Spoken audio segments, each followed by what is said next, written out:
Hola, es un placer tenerte aquí. Antes de comenzar, suscríbete al canal y dale like al vídeo. Rubén salió de casa aquel lunes temprano, con su traje perfectamente planchado y la maleta en la mano. Me dio un beso rápido en la frente y dijo que tenía que asistir a un congreso de 3 días en Valencia. Nada sonaba fuera de lo normal, era parte de su rutina como comercial farmacéutico. Pero esa noche no llamó, no mandó mensaje, y su móvil estaba apagado. Me dije a mí misma que quizás tenía reuniones largas o problemas de cobertura. El segundo día, su silencio empezó a pesar como una piedra en el pecho. Cuando llamé a su oficina, me dijeron que estaba de vacaciones. El suelo bajo mis pies empezó a resquebrajarse.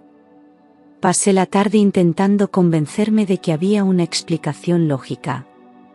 Quizá lo habían enviado a otro lugar a última hora, o tal vez necesitaba un descanso y no sabía cómo pedírmelo. Pero algo en mi interior se encendió como una alarma sorda, esa sensación de que ya no se trataba de una confusión, sino de una elección. La ansiedad me robó el apetito y el sueño. Miraba constantemente el móvil, esperando un mensaje, una señal. Nada. Ni una palabra suya, ni siquiera una excusa pobre. No entendía por qué, ni qué podía haber pasado. Pero lo sentía, no estaba donde dijo que estaría. Al cuarto día, me rendí a la evidencia, Rubén había desaparecido. No en el sentido policial, no en el sentido dramático de una desaparición sin rastro, sino en ese otro tipo de desaparición más cruel, la del que se va, pero no se lo dice a nadie. La del que elige desconectar de todo, incluso de ti. Sus redes sociales estaban congeladas desde hacía días, su última conexión de WhatsApp era del lunes por la mañana. No había ni un solo movimiento que indicara que pensaba volver pronto. Lo peor no era su ausencia física. Era el silencio. El cruel, devastador, calculado silencio. El segundo día sin noticias suyas, algo dentro de mí se encogió. No reaccioné con rabia, ni con gritos. Decidí guardar cada detalle, cada vacío, cada palabra que no llegaba. Revisé sus redes sociales por si había alguna pista, nada nuevo, todo congelado. Tampoco había historias, ni comentarios, ni likes. Me descargué una app para hacer capturas silenciosas de pantalla, sin dejar rastro. Guardé cada imagen, cada silencio digital, como si fuesen migas de pan en un bosque muy oscuro. No compartí mi preocupación con nadie. Preferí observar con calma, sin alertar a Rubén de mis sospechas. Cada minuto sin él se transformaba en una pista para mí. Recordé su forma de evitar preguntas incómodas, sus salidas rápidas al contestar llamadas. Todo empezaba a encajar como piezas que nunca había querido mirar de cerca. En lugar de derrumbarme, abrí una libreta y comencé a anotar fechas, frases, comportamientos. Estaba construyendo una red silenciosa, hecha de verdades escondidas. Ya no era solo dolor, era una investigación. El domingo por la tarde, Rubén apareció. Entró por la puerta con la ropa arrugada, sin maleta, sin regalos, sin rastro del supuesto congreso. Me abrazó con frialdad, como si no hubiera pasado nada. Dijo que había sido un viaje agotador, que no quería hablar, que solo necesitaba una ducha y dormir. Su voz no temblaba, pero su mirada no se sostenía en la mía. Olía distinto, a un perfume que no era el suyo ni el mío. Me besó en la mejilla, sin alma, sin deseo, sin culpa. Se encerró en el baño durante casi 1 hora. Mientras tanto, me senté en el sofá, en silencio. No lloré, no grité, no pregunté. Escuchaba el sonido del agua correr mientras mi mente repasaba cada mentira disfrazada de rutina. Cuando salió, se puso el pijama y se metió en la cama sin decir nada más. Me quedé despierta, en la cocina, con las luces apagadas, mirando el vacío. Algo dentro de mí se rompió sin hacer ruido. No era tristeza. Era la certeza. A la mañana siguiente, me levanté temprano y le preparé el desayuno como de costumbre. Le pregunté si quería tostadas o fruta, como si no hubiera pasado nada. Me senté a su lado mientras él fingía leer las noticias en el móvil. Le pregunté, sin levantar la voz, cómo había ido el Congreso. Su respuesta fue tan vaga, tan torpe, que dolía más que la mentira misma. Balbuceaba nombres de médicos, hoteles, charlas, pero nada tenía coherencia. Cada palabra suya era una daga que me abría los ojos. No reaccioné como él esperaba. No grité, no lancé platos, no exigí explicaciones. Lo escuché con una calma que a él le incomodaba. Me limité a sentir y a ofrecerle más café. Por dentro, todo en mí ardía, pero por fuera, era hielo. No necesitaba que él confesara. Ya sabía. Y lo peor es que él sabía que yo sabía, pero ambos fingíamos una normalidad podrida. Había entrado en otro terreno, ya no era una esposa herida, era una mujer en espera de justicia silenciosa. El juego acababa de empezar. Esa mañana, mientras Rubén dormía profundamente, bajé al garaje con las llaves de su coche. Me temblaban las manos, pero la determinación era más fuerte. Conecté el móvil al sistema del vehículo y revisé el historial del GPS. No había ni una sola mención a Valencia. Todos los trayectos de los últimos días terminaban en la misma dirección, un apartamento turístico en Alicante. El corazón me golpeó el pecho como un tambor, pero no lloré. Hice capturas de pantalla, anoté la dirección exacta y volví a casa. Rubén seguía durmiendo como si su traición no tuviera consecuencias. Me senté frente al espejo del baño y me miré largo rato. No era una mujer destrozada, era una mujer despierta. El dolor comenzaba a transformarse en estrategia. El saber exacto del lugar me daba poder, me devolvía el control. Ya no se trataba solo de una corazonada, ahora tenía pruebas. Mientras él seguía actuando como si nada, yo había abierto la puerta a la verdad. Sentí una mezcla de asco y alivio. Aquel apartamento era la clave de su mentira, y yo pensaba usarla a mi favor. Con cada paso, dejaba de ser víctima. Esa misma tarde, cuando Rubén salió al supermercado, volví al coche. Esta vez, busqué en el historial del navegador integrado. Entre direcciones y rutas, un nombre aparecía repetido varias veces: Elisa G. Lo vi asociado a un correo electrónico, a una reserva de restaurante, incluso a una cuenta de Spotify enlazada al Bluetooth del coche. El golpe fue seco y certero. Recordé de inmediato que ese nombre no me era ajeno. Elisa había comentado una de nuestras fotos en Instagram semanas atrás, con un inocente: "qué pareja más bonita". Sentí una punzada de cinismo. Volví a repasar nuestro perfil de pareja en redes y la encontré: joven, guapa, sonrisa medida, ese tipo de mujer que sabe dónde posar. Seguí el rastro. Descubrí que trabajaba en una agencia de eventos, la misma que había colaborado con la empresa de Rubén hace unos meses. Todo empezaba a encajar con una precisión dolorosa. No era un lío de una noche. Era una historia paralela. Sentí rabia, sí, pero sobre todo una tristeza infinita. Elisa no era solo un desliz. Era alguien a quien Rubén había llevado de la mano por mi vida sin que yo lo notara. Esa noche, mientras él veía una serie en el salón, yo me encerré en el cuarto de invitados con mi portátil. Organicé todo lo que había encontrado: capturas, direcciones, nombres, fechas. No era el momento de enfrentarlo. No ganaría nada con un escándalo. Necesitaba prepararme. Decidí actuar con cabeza, no con el corazón roto. Empecé a consultar foros legales, blogs de mujeres que habían pasado por lo mismo. Me convertí en detective y estratega, sin levantar sospechas. Cada lágrima no derramada se convertía en fuerza. Rubén notó que yo estaba más distante, pero lo atribuyó al cansancio. No preguntó, no se interesó, no sospechó. Esa fue su arrogancia, creer que su mentira era perfecta. Yo, en cambio, anotaba cada movimiento suyo. Fingía dormir mientras él chateaba en silencio.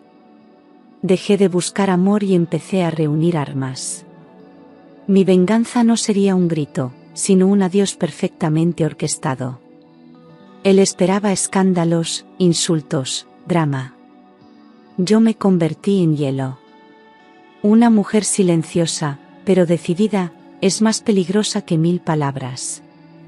2 días después, pedí una mañana libre en el trabajo y fui al despacho de una abogada especializada en separaciones. Me temblaban las piernas, pero lo tenía claro, no iba a seguir fingiendo una vida que ya no existía. La abogada, una mujer serena y directa, me escuchó sin interrumpirme. Le mostré las pruebas, capturas de GPS, el nombre de Elisa, las fotos del coche. Asintió con la calma de quien ya ha visto demasiadas historias parecidas. Me explicó que lo primero era proteger mis intereses y comenzar a organizar mi salida. Me habló de mis derechos, del uso del domicilio y de cómo construir una separación justa y rápida. Me sentí aliviada al escuchar que no estaba sola. Ella me ofreció un plan detallado, sin sentimentalismos, solo pasos firmes. Me pidió reunir todo lo que pudiera demostrar mi implicación económica en el hogar. Me dio instrucciones claras sobre cómo actuar en silencio sin alertar a Rubén. Al salir del despacho, respiré hondo. No era el final, era el principio de algo distinto. Ya no caminaba a ciegas, ahora tenía una guía. Subí a un taxi y volví a casa con una mezcla de nervios y determinación. Esa noche, mientras él veía la televisión, yo comencé a imprimir documentos. El piso donde vivíamos estaba a nombre de Rubén, una decisión que tomamos por comodidad cuando lo compramos. Pero yo había pagado la mitad de la entrada, además de contribuir cada mes a la hipoteca, a los muebles, a los gastos comunes. La abogada me explicó que eso tenía valor legal si podía demostrarlo con transferencias, recibos, justificantes. Pasé horas revisando extractos bancarios, descargando movimientos, clasificando todo en carpetas. Cada comprobante era un ladrillo más en la estructura de mi salida. No era una venganza. Era justicia. Si él me había ocultado una vida, yo no iba a dejar que también me robara la mía. Me sorprendí al ver cuánto había dado por sentado durante años. Había confiado ciegamente, sin cuestionar, sin protegerme. Ahora, todo tenía que pasar por el filtro de la razón. Llamé a mi banco, pedí duplicados de antiguos movimientos y abrí una carpeta específica en el ordenador con el nombre, Plan B. Me convertí en una contable meticulosa de mi propio dolor. Mientras Rubén dormía, yo reconstruía mi aporte económico, línea por línea. Si iba a marcharme, lo haría con la cabeza alta y con lo que me correspondía. No por orgullo, sino por dignidad. Una semana después, Rubén había vuelto completamente a su rutina. Salía temprano, regresaba tarde, evitaba el contacto. Fingía que todo estaba bien, como si el silencio hubiera arreglado las grietas. Pero yo ya no era la misma. Una noche, mientras él hablaba por teléfono en el balcón, abrí una cuenta bancaria solo a mi nombre. Empecé a transferir allí mi sueldo y mis ahorros. Era el primer paso físico hacia mi libertad. No necesitaba su permiso, solo necesitaba dar el salto. Cada movimiento era calculado, medido, frío. En lugar de discutir, comencé a desaparecer emocionalmente. Dejé de contarle mis cosas, de preguntarle por las suyas, de intentar salvar lo que estaba podrido. Él no lo notaba. Estaba demasiado seguro de su engaño. No sospechaba que yo ya no luchaba por nosotros, sino por mí. Me convertí en una sombra amable, presente pero distante. No quería escándalos, ni escenas, ni lágrimas dramáticas. Quería salir con elegancia, con inteligencia, con toda la calma que él nunca se mereció. Y lo estaba consiguiendo. 2 días después, aproveché que tenía la tarde libre en el trabajo y tomé un tren hacia Alicante. Con la dirección anotada en mi agenda, llegué hasta el edificio donde el GPS del coche marcaba repetidas visitas. Me senté en un banco frente a la entrada, con gafas de sol y una bufanda ligera que me cubría parte del rostro. No sabía qué esperaba ver exactamente, pero mi corazón latía con fuerza. Pasaron más de 20 minutos hasta que vi a una mujer salir del portal. Era ella, Elisa. Llevaba un vestido sencillo, gafas grandes, y el pelo recogido en una coleta desenfadada. Caminó distraída hasta un coche aparcado frente al edificio. Un segundo después, vi a Rubén salir del mismo portal, con las llaves en la mano. Subió al volante sin mirar a los lados, como si el mundo fuera suyo. Ella le dio un beso rápido en la mejilla y se acomodó a su lado, como si llevaran años juntos. Me quedé inmóvil. No lloré. Solo observé. No me habían contado, no lo había imaginado, ahora lo había visto. Todo lo que negaba estaba delante de mis ojos, respirando, sonriendo, existiendo. La mentira tenía nombre, rostro y dirección. Saqué el móvil del bolso y, con el pulso firme, tomé varias fotos desde la distancia. Los dos en el coche, riendo, compartiendo una complicidad que yo ya no reconocía. No era una aventura oculta ni una pasión de hotel, era una rutina paralela. Rubén conducía con una mano en el volante y la otra en la pierna de ella. Me pareció grotesco, vulgar, innecesario. Pero era justo lo que necesitaba. La prueba irrefutable de que no estaba loca ni imaginando cosas. Guardé las fotos en una carpeta cifrada con contraseña. Eran mi seguro, mi escudo, mi cierre. Cuando volví a casa esa noche, Rubén ya estaba durmiendo. Me duché en silencio, me puse el pijama y me senté en la cama a mirarlo. Respiraba tranquilo, como si no hubiera traicionado nada ni a nadie. No sabía que su mundo estaba a punto de cambiar. Esas imágenes no eran para chantajear ni para vengarme. Eran mi llave de salida, el último empujón. Cerré los ojos y supe que no había nada más que buscar. Él había elegido, y yo también. No me quedaba ni un porqué. Solo el cuándo. Esa noche decidí que me iría en 2 días. Era viernes, y el lunes comenzaría mi nueva vida. No necesitaba escándalos ni explicaciones teatrales. Solo necesitaba orden. El sábado por la tarde cociné como siempre, arroz al horno, su plato favorito. Le serví con la misma sonrisa de siempre, aunque por dentro ya me había marchado. Mientras él comía, yo preparé una carta. La escribí con calma, sin tachones, sin rencor. Eran 3 frases: lo sé todo. Me voy. Buena suerte.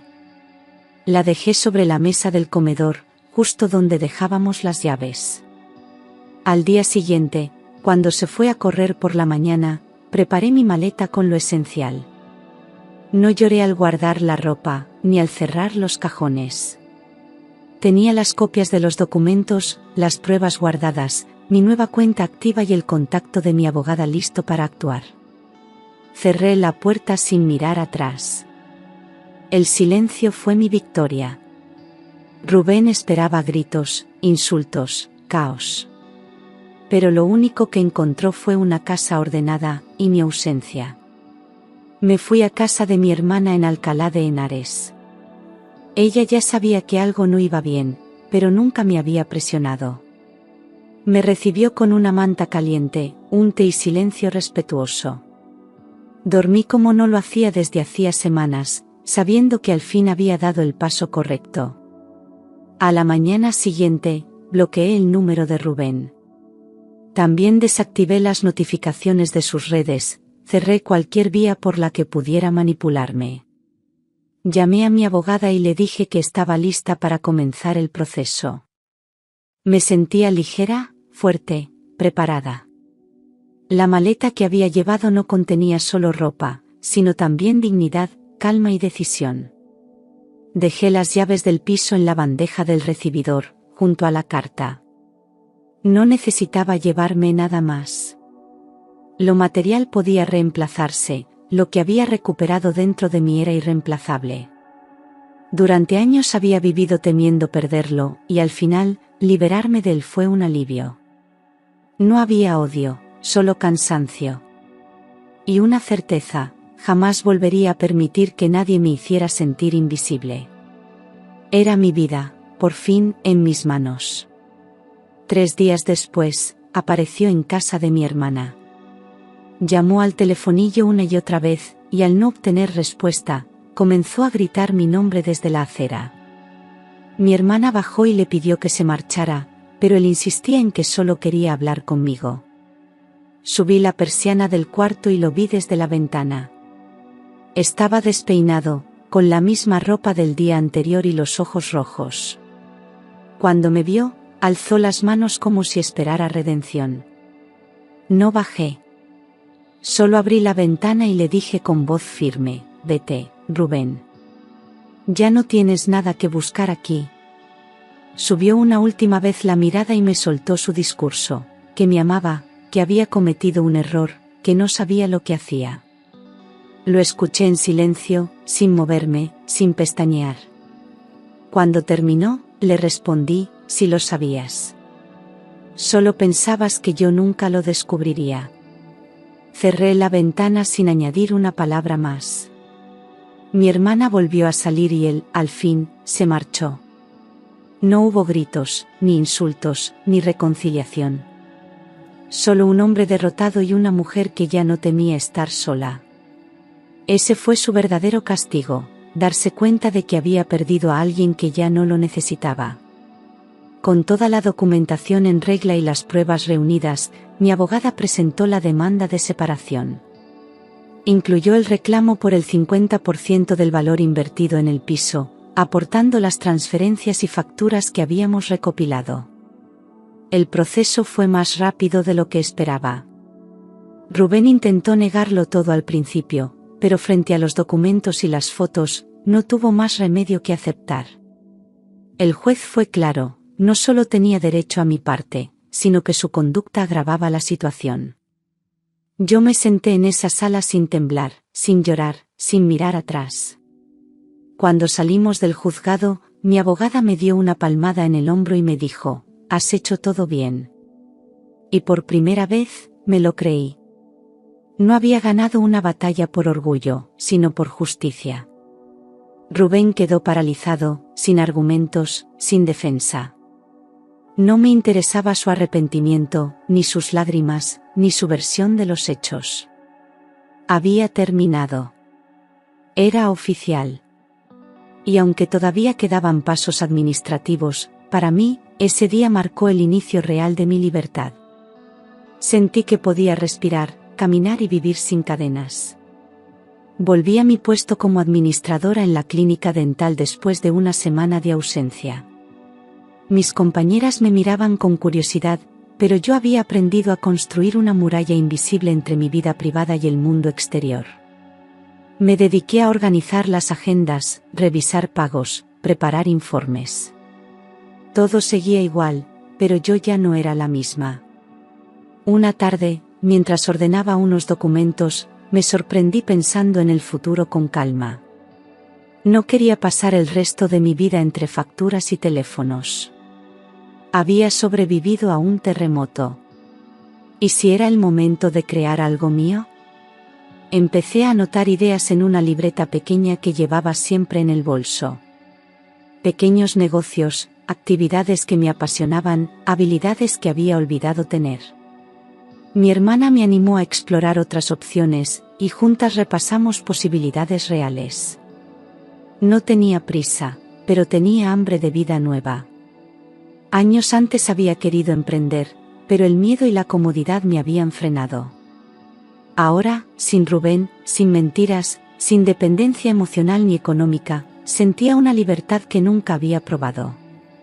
Por primera vez en mucho tiempo, era dueña de mi tiempo. Buscando entre foros de mujeres emprendedoras, encontré un curso online de gestión de pequeños negocios. Me inscribí sin pensarlo demasiado. Las clases eran dinámicas, prácticas y con historias reales de otras mujeres que habían empezado desde cero. En los primeros días ya sentí una conexión profunda con aquella comunidad. Había mujeres separadas, viudas, jóvenes, mayores, todas con un punto en común: querían recuperar el control de su destino. Me sentí parte de algo grande. No solo aprendía sobre números, sino también sobre resiliencia. Una tarde, durante una sesión en directo, una mentora dijo una frase que me atravesó: no necesitas permiso para empezar tu nueva vida. Cerré el portátil con lágrimas en los ojos. Esa frase lo resumía todo. Yo había estado esperando durante años que alguien me diera ese permiso. Rubén, la sociedad, mi miedo. Ahora ya no. Empecé a diseñar mi propio proyecto con ilusión. Recuperé la confianza que él había erosionado con silencios y traiciones. Estaba lista para escribir una nueva historia con mi nombre en la portada. Una compañera del curso mencionó que en su barrio había una papelería de toda la vida que estaba a punto de cerrar. El dueño, un hombre mayor sin herederos, buscaba a alguien que quisiera continuar el negocio. Al principio no me pareció gran cosa, pero algo en esa idea me atrajo. Siempre me habían gustado los espacios pequeños con alma. Un lugar donde el barrio se cruzara, donde la gente entrara no solo a comprar, sino a compartir. Le pedí el contacto al instante. Concerté una cita con el dueño esa misma semana. Cuando entré en la tienda, sentí algo que no sabía explicar. Era acogedora, llena de detalles, con estanterías de madera y olor a papel nuevo. El dueño me recibió con una sonrisa cansada y una historia de años. Me explicó que no quería ver su negocio morir, pero tampoco podía seguir al frente. Me ofreció un trato justo, sin prisas, sin presiones. Salí de allí con una mezcla de nervios y esperanza. Esa tienda no era solo una papelería. Era una posibilidad. Un lugar para volver a empezar con algo propio, algo mío. Algo limpio. Después de revisar números, calcular riesgos y repasar cada detalle con mi abogada, decidí lanzarme. Tenía parte de los ahorros y el respaldo del acuerdo de separación. Faltaba la otra mitad, así que solicité un préstamo en un banco local. Llevé un dossier completo: plan de negocio, proyecciones, experiencia previa, formación reciente. Me miraron con escepticismo al principio, pero la solidez del proyecto habló por sí sola. Una semana después, me llamaron para confirmar que la financiación había sido aprobada. Lloré en silencio mientras firmaba los papeles. El día que fui a rubricar el contrato con el dueño de la papelería, llevaba un nudo en el estómago y una sonrisa real en la cara. Él me estrechó la mano con emoción, como quien entrega una parte de su alma con tranquilidad. Me dio consejos, anécdotas, incluso contactos de proveedores. Me prometí que no fallaría. No solo por mí, sino también por todas las mujeres que, como yo, habían sido invisibles durante demasiado tiempo. Era el comienzo de algo que no se podía comprar, mi independencia. Y esta vez, nada ni nadie me la quitaría. Meses después, tras reformas, limpieza, inversión y mucha ilusión, reinauguré la papelería con un nuevo nombre, nueva página.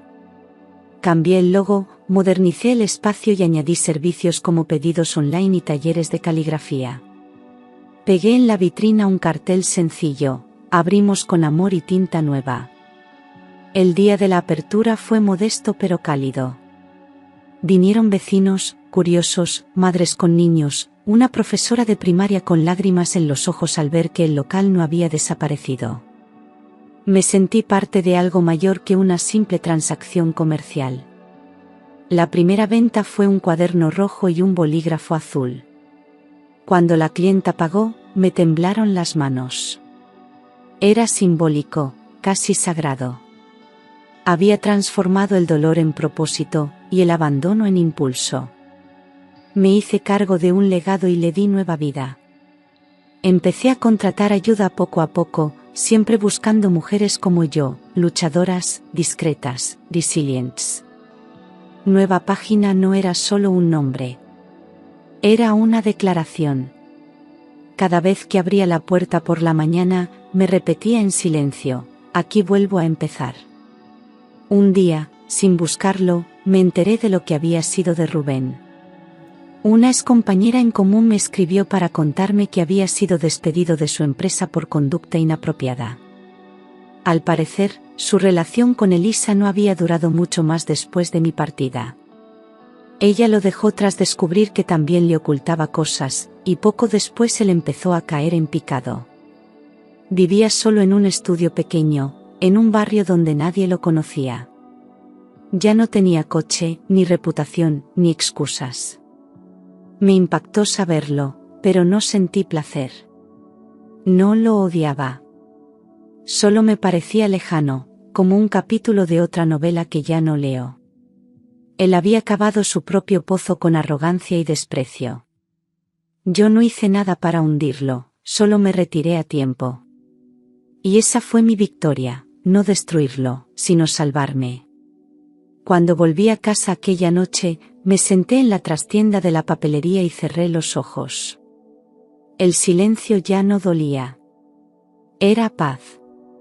Rubén era parte de un pasado que había dejado atrás sin odio, sin culpa, sin vueltas. Y no pensaba volver a ese lugar nunca más. Una noche, mientras cerraba la papelería y revisaba los últimos pedidos, vi que tenía un mensaje en una red social donde no lo había bloqueado. Era de Rubén. Solo decía, siento mucho todo, ¿podemos hablar? Leí esas palabras sin emoción. Me quedé mirando la pantalla un minuto, quizás esperando una reacción dentro de mí. Pero no sentí rabia, ni nostalgia, ni ternura. Solo indiferencia. Lo borré sin responder. No porque quisiera castigarle, sino porque ya no tenía sentido abrir ninguna puerta. Había pasado página de verdad. No quería saber qué buscaba, qué le dolía o qué entendía ahora. Esa conversación no me haría más libre, ni más fuerte, ni más feliz. Su tiempo había terminado en mi historia. Él fue una lección, no un final abierto. Esa noche dormí profundamente, sin interrupciones, sin recuerdos. A veces, cerrar la historia no es hacer justicia, es ampliamente elegir no repetirla. Y yo ya no quería vivir ni un solo día más en el eco de su voz.